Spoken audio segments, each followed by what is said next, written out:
Cramped space, noise, annoying fellow passengers. You notice it's always someone else being annoying? That's what a typical flight looks like. But what if you had the whole plane just for yourself? Before you say that it's possible only for rich people who fly private jets, just listen to this. Sometimes, airlines have to operate commercial flights with only one, and in some cases 2 or 3 passengers. As you can guess, these lucky guys get a first-class experience for the price of an economy ticket. But why would airlines do so?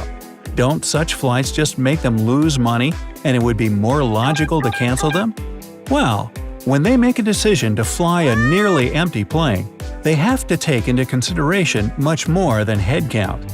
The first and most important thing is logistics. Airlines schedule their flights months or even years in advance.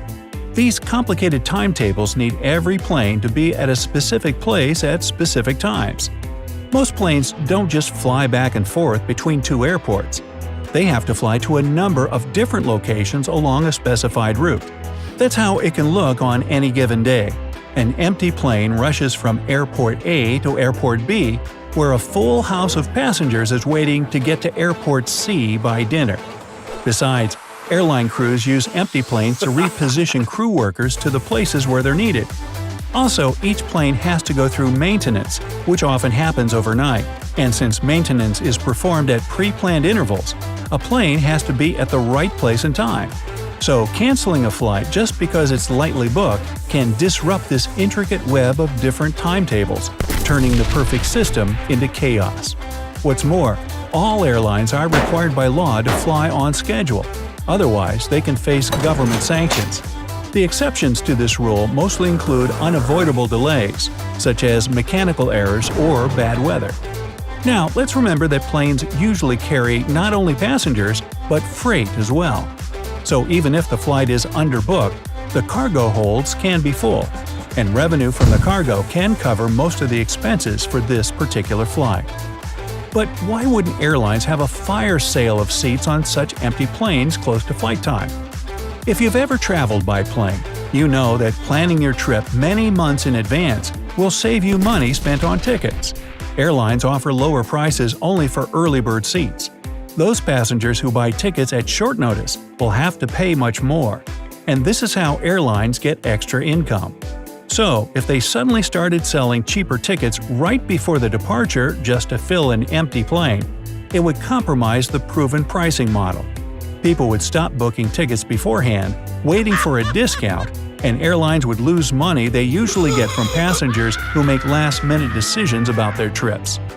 And if you're wondering now whether there's some smart scheme that can let you catch the plane that will be only for you, I'll have to disappoint you.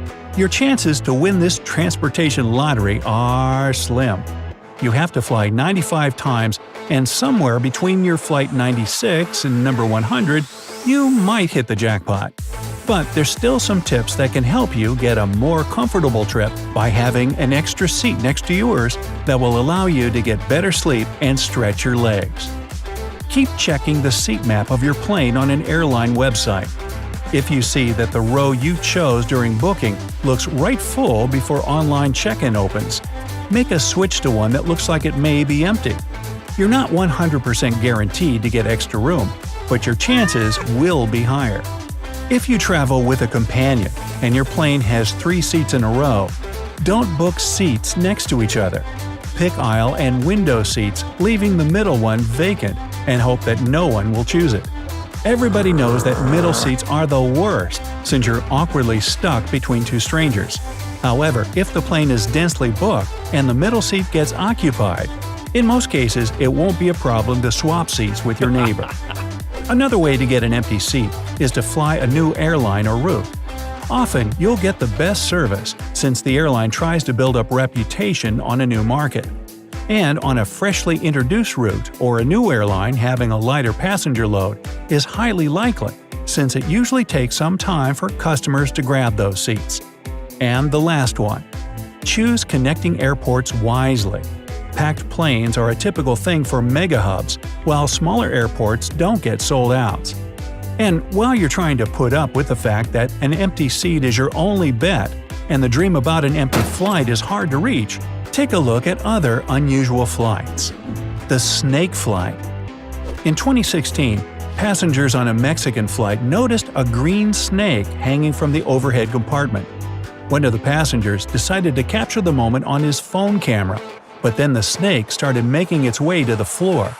The person jumped from their seat, unbuckling the belt in a blink of an eye.